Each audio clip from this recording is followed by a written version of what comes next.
Hi.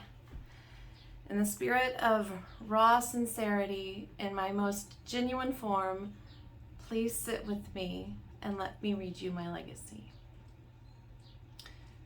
My life is a garden.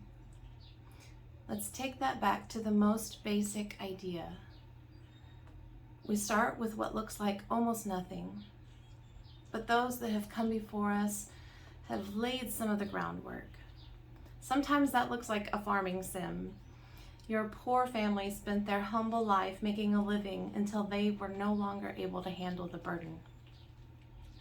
Everything they had, they gave to you in hopes that you would know what to do with it.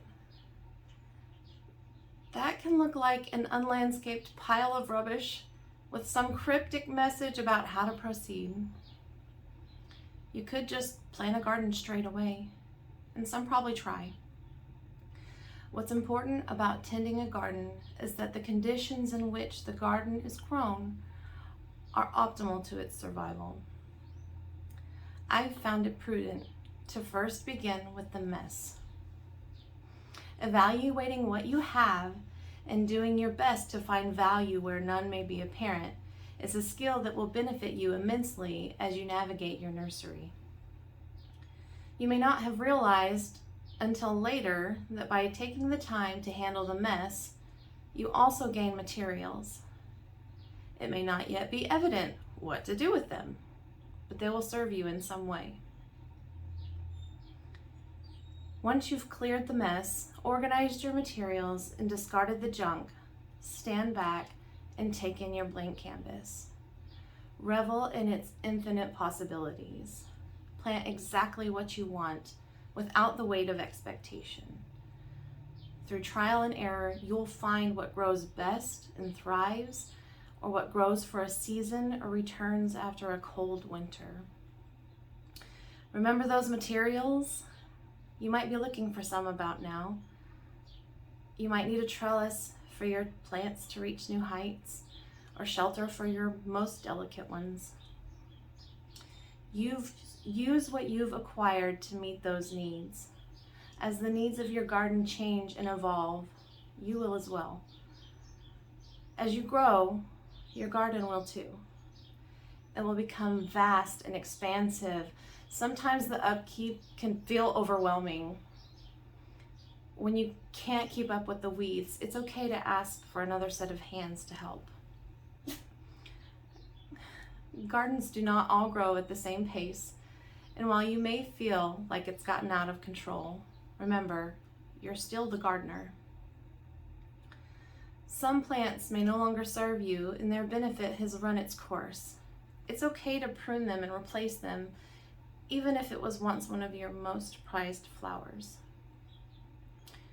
One of the more often undervalued benefits of your garden is its respite. Take time to bask in its beauty and acknowledge the efforts. Take time to appreciate the different growing pains and blooming wonders, the colors, the smells, the way the oxygen tames your restless mind. Take time to realize this beautiful thing you've grown with what you had and what you've learned. And when something particularly wondrous happens, take the time to watch, to evaluate, and to be aware of the evolution. But take caution in lingering too long, as it may cause your other plants to wither. Take delight in each small pleasure, but don't forget to zoom out and remain mindful of your garden at large. The window when the veil breaks and new life spreads is short, and you wouldn't want to miss it. I hope to be remembered by my gardening skills, not in the fact that I had the best garden, just that I always tried to grow new things and took immense care in what I grew. That I always brought my tools and enthusiasm when others looked for guidance for their own. Roses are pretty, but the thorns can be brutal. Sometimes you just need a Venus flytrap.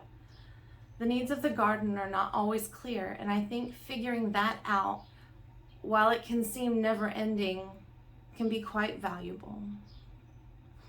I want to be remembered showing others the value of their own gardens and shedding light on its splendors. I want to set up spotlights, providing light where their most insecure flowers grow, to give them warmth and encouragement to bloom in their own time. I want them to see the beauty of their garden with my eyes, not those tainted by unreliable doubt. I often joke about feeling not quite human, but rather a million bees in a trench coat. But in my garden, I shed that trench coat, allowing the bees to buzz, pollinate, and make honey. Honey enough not only for my own lifetime, but for that of my family, my friends, my neighbors, my future neighbors. Caring for the garden cares for everyone. This is my legacy.